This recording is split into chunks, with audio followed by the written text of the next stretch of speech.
Hello and welcome. This is Mr. Andrews here as we are looking to read together our one book for our one school this year. This year we're going to be looking at the adventures of Zoey and Sassafras, Dragons and Marshmallows. Each night I will be posting a video as we read through our book and going on these fun adventures together. Chapter 15. Learning to Fish. Sassafras and I were out in the barn playing with Marshmallow. Only a few days had passed, but Marshmallow was about the size of a horse. Sassafras liked to jump on his back between his wings, and then Marshmallow would run in circles around the pen until Sassafras started to fall and jumped off. Marshmallow always stopped to sniff and make sure Sassafras was all right. I wanted to remember the way they played together forever. Oh, I'd never taken my photo of Marshmallow. I dashed off to get the camera and got an action shot of the two of them together. Mom came into the barn and looked at the photo of Sassafras riding Marshmallow.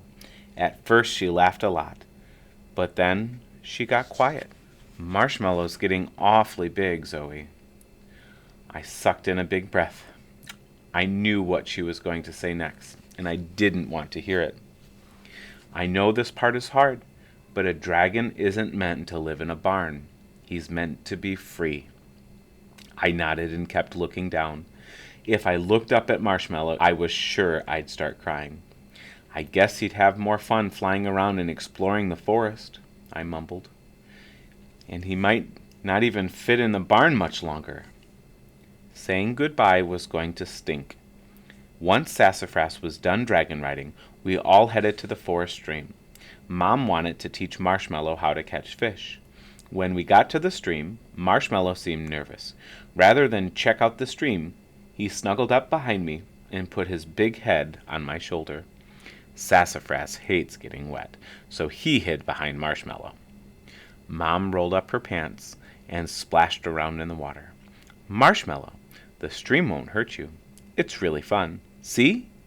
After a few minutes, Marshmallow's curiosity got the best of him. He joined her in the water. Next, she showed him that there were fish in the stream. Once he realized that, he really loved the stream. He spotted a fish in the water and tried to catch it, but he missed and ended up with a mouthful of stream water. Don't give up, Marshmallow. You can do it, Sassafras and I cheered. Marshmallow kept trying and finally caught one. After that first taste of success, he got much faster at catching fish. He even brought a little fish to Sassafras, who purred loudly in thanks. I was rolling up my pants to join in the fun when Sassafras started meowing like crazy. He stared at the bushes nearby. I stood very still and watched. A blue dragon head slowly peeped out of the bushes. It looked the same size as Marshmallow. Come on, sweet girl, I cooed. The dragon kept her eyes on me as I took a few small steps forward. The splashing behind us stopped. I looked over my shoulder, and Marshmallow and my mom were both frozen watching the new dragon. Then Marshmallow let out the most beautiful sound. It sounded like a cat's purr, only louder and more like a song. Maybe dragons purr when they're really happy. The new dragon's eyes lit up, and she purred right back. She trotted onto the stream and sniffed Marshmallow. They twisted their necks around each other in greeting and purred even more. Something about the way her blue tail moved was so familiar. Was she the friend who brought baby Marshmallow to our barn and disappeared into the bushes? The blue dragon took a few steps toward the forest. She looked back and called out to Marshmallow. She wanted him to come with her. My heart dropped. I was going to have to say goodbye to my dragon. Marshmallow took a step to follow her, then stopped. He came bounding over to us and nuzzled my mom and Sassafras. Then he rested his head on my shoulder. I wrapped my arms around his warm, strong neck. I blinked back tears. Goodbye, Marshmallow. Be a good dragon.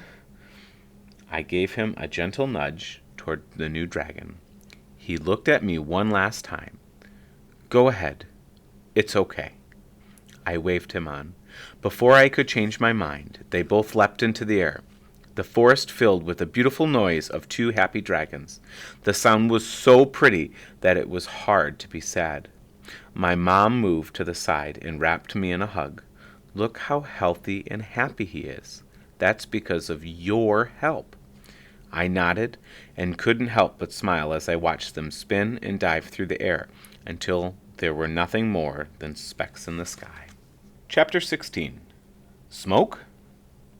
I cleaned out Marshmallow's pen while Sassafras watched. It looked so empty without our little dragon bounding around. Even Sassafras was mopey. We all really missed Marshmallow. I sniffed back another wave of tears. Wait a minute. I sniffed again. Do you smell smoke, Sassafras? Where's it coming from? Sassafras pawed at the barn door and meowed. Oh no, was something burning outside? We burst out of the barn to find my mom standing by a fire in our backyard fire pit. She held 2 sticks and a bag of marshmallows. She smiled. Roasted marshmallows seem like an appropriate way to celebrate your success with our dragon friend. We cuddled up by the fire, telling stories about the little guy and laughing. I ate 5 or 6 marshmallows, and we went to grab another one.